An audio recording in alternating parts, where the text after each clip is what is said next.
Hey language lovers, ever watched a celebrity interview and thought, wow, I wish I could express myself like that in English? Well, you're in for a treat because today we're breaking down Ariana Grande's chat with Jimmy, and trust me, it's gonna be grande. By the end of this video, you'll be talking like a pop star, or at least understanding one. Let's dive into some juicy expressions that will make your English pop. Ready? Let's go. But the funniest thing is people saying, it must be so weird to see it with all the VFX now. Alright, first up, it must be so weird. Now, you might be thinking, that sounds pretty straightforward. But hold up, there is more to it than meets the ear. Imagine you have a friend who just moved to a new country for work. You might say to them, it must be so weird living in a place where you don't speak the language fluently yet. See what we did there? When we say it must be so weird, we're making an assumption about someone's experience. It's like saying, I imagine this is strange for you. Now you try, repeat after me, it must be so weird. Great job! Remember, the must here isn't about rules, it's about being almost certain. Use this when you want to show empathy and understanding for an unusual situation. He knew about my audition process that I was going through when we were filming our music video for Masked Christmas. Next up, we have going through. This little phrase packs a punch. It's all about experiencing something, often something challenging. Going through a breakup, going through finals week, going through a tunnel with no cell service. Whether it's a tough time or just a phase, going through your go-to phrase. It's like saying experiencing but with more oomph. Common mistake alert, don't say going through of, it's just going through. We got to Kristen's dressing room, which was at the very end of the hall, and she invited me in and let me overstay my welcome. Her dog peed on the couch, we cleaned it up together. No way! Now let's talk about overstay my welcome. This is a polite way of saying you've been somewhere too long. It's perfect for when you want to leave, but don't want to seem rude.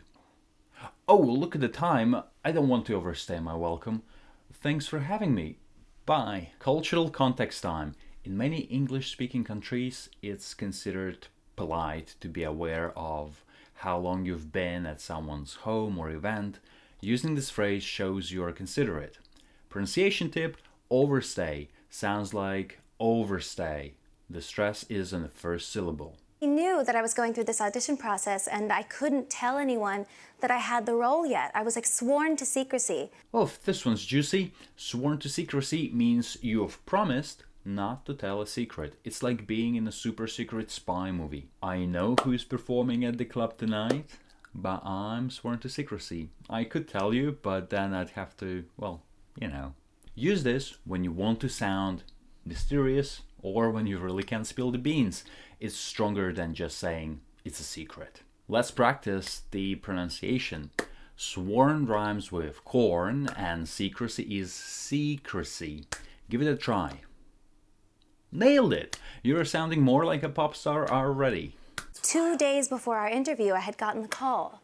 And I was like, I can't. Did you are you freak sure I can out? tell? You must have freaked. I mean, Yes, but I was trying to subliminally like tell you through the screen that I got it. Now for a fancy one, subliminally. This means doing something in a way that influences people without them realizing it.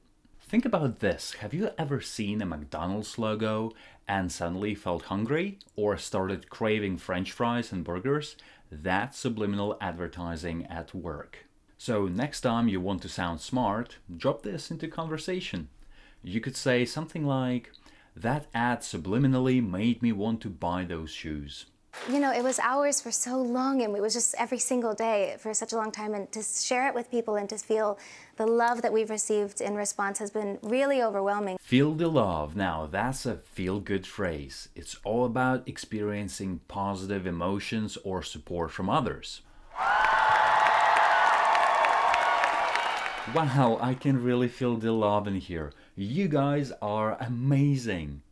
Use this when you are feeling appreciated or when there is a great atmosphere. It's like a verbal group hug.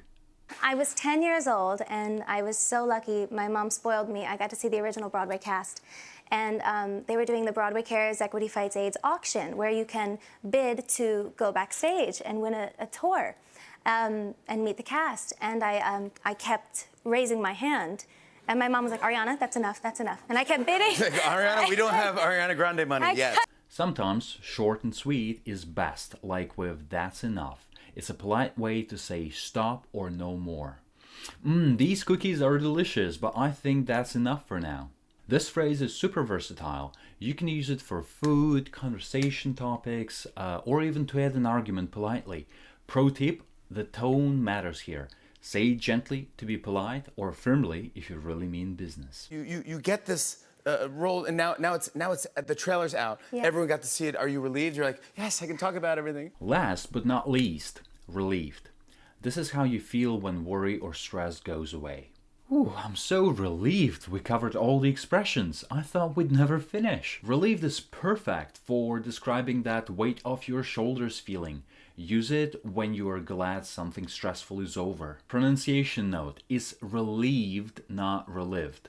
Don't confuse relief with reliving something. Alright, pop stars in training, let's see how much you've learned. I'll give you a situation and you shout out the perfect expression. Ready?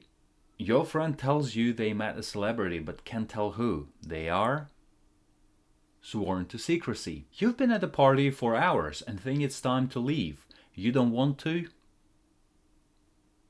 Overstay your welcome. After a stressful exam is finally over, you feel relieved. You're at the concert and everyone's so friendly. You can really feel the love. Amazing job, everyone. You're well on your way to expressing yourself like a true star. And there you have it, folks. 8 expressions to add to your English. Remember, language learning is a journey. You're going through it, and that's exciting. Thanks for watching. If you enjoyed this video, don't forget to like, subscribe, and share with your fellow English learners. Until next time, keep practicing, and remember, your English skills can be just as grande as Ariana's. Bye.